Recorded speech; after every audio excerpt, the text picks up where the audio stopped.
Ақмола облысы, Бурабай ауданы, Щучинск қаласындағы нөмір 9 мектеп гимназиясындағы 1-ші А сынып оқушысы Юсупова Фатима Асхатқызы. Интернатта оқушы Абай Құнанбаев. Интернатта оқып жүр талай қазақ баласы, жаңа өспірім көрім, бейне қолдың саласы.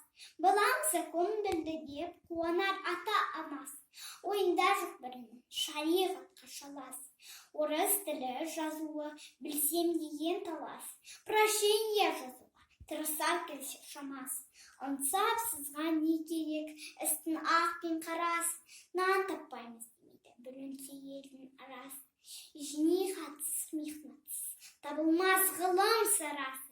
Аз білгенің көпсінсе, көп қазаққа епсінсе, кімге дер панасы. Орыс теріс айтпай ма, жаман бұл деп оларды. Қаны бұзық өзі олар, қу менен сұм боларды. Орыста қалар жаласы, бұл іске кім виноват?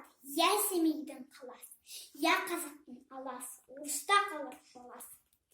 Салтыков пен Толстой, я тілмаш, я адвокат болсам деген көңілде жоқ. Ақылы кімнің бар болса, демес бұның тілі ашық, айтыңызшы болсаңыз. Здравомыслящий, ақыл айтпай ма ағасы?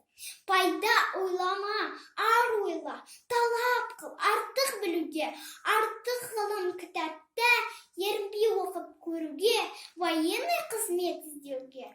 Бос мақтанға салынып, бекер көкірек керуге. Қызмет қылма оязға, жанбай жатып сүңге. Қалай сабыр қыласын, жазықсыз күнде сөгуге. Өнер сіздің қылығы, тура сөзін айта алмай, қи кетуге бата алмай, қорлықпенен жүруге аз ақшыға жалданып. Назарларыңызға рахмет.